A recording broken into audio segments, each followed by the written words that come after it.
pertama Tuhan izinkan proses, Tuhan izinkan padang gurun, Tuhan izinkan masalah, Tuhan izinkan tantangan terjadi di dalam kehidupan kita. Karena pertama, Tuhan ingin kita mengalami pengalaman secara pribadi dengan Tuhan.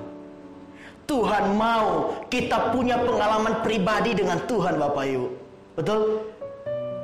Ayub 42 ayat 5. Ini adalah Ayub. Sesudah dia mengalami proses daripada Tuhan, dia bisa berkata seperti ini.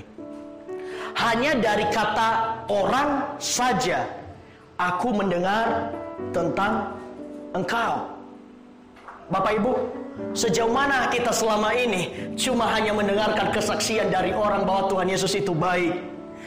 Sejauh mana kita hanya mendengar bahwa Tuhan Yesus itu mampu menyembuhkan kita?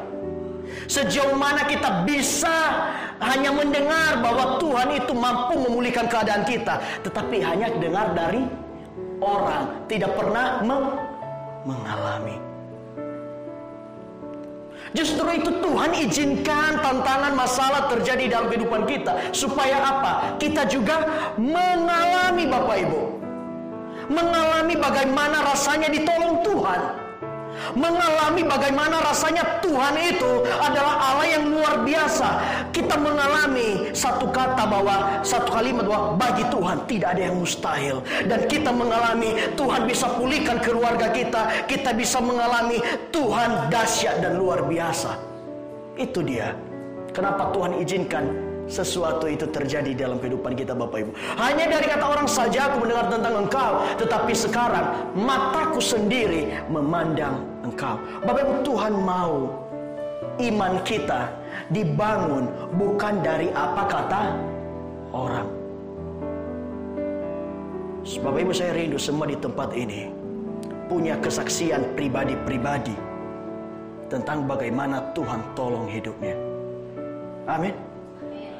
Bapak Ibu, percayalah, siapa yang Tuhan taruh di samping kiri kanan, karena Tuhan Yesus baik. Amin.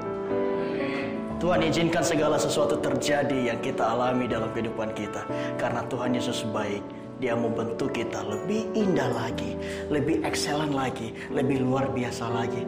Karena Tuhan tidak mau punya anak yang biasa-biasa saja, tetapi Tuhan mau punya anak yang luar biasa. Semua termasuk kita di tempat ini. Amin. Ya, haleluya Bapak Ibu. Nah, permasalahan boleh ada, pertentangan boleh ada, tetapi Tuhan tolong tepat pada waktunya. Tuhan berikan kekuatan. Bapak Ibu, Tuhan itu tidak pernah kita minta sesuatu langsung kasih, tetapi Tuhan izinkan kita lewati proses dan proses, supaya apa yang kau dapatkan adalah sesuatu yang berharga, bukan sesuatu yang gampang. Amin. Ya, ini adalah kesaksian seorang Ayub. Satu kesaksian lagi dari seorang Daud, Mazmur 28 ayat 7. Nah,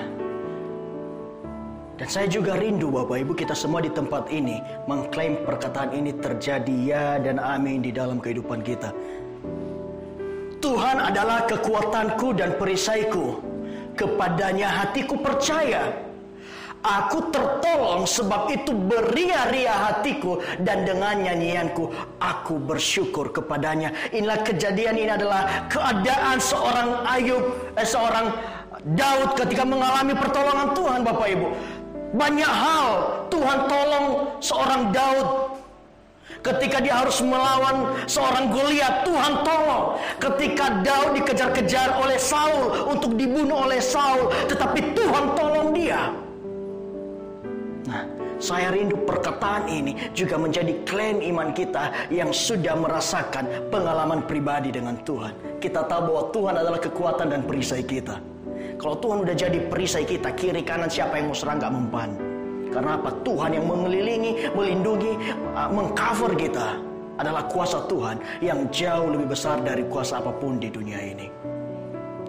Bapak Ibu, kalau ketika kita punya pengalaman pribadi dengan Tuhan, itu akan membuat kita tidak mudah diombang-ambingkan oleh siapapun. Di Matius dikatakan pada akhir zaman akan muncul penyesat-penyesat, Mesias-Mesias palsu. Tentu kalau kita sudah mengalami pribadi, Yesus mengalami pengalaman secara pribadi dengan Tuhan, engkau tidak bisa dibohongi dengan rupa-rupa yang lain. Karena engkau kenal rupa Kristus itu seperti siapa. Tuhan mau kita mengalami pengalaman pribadi dengan Tuhan. Amin.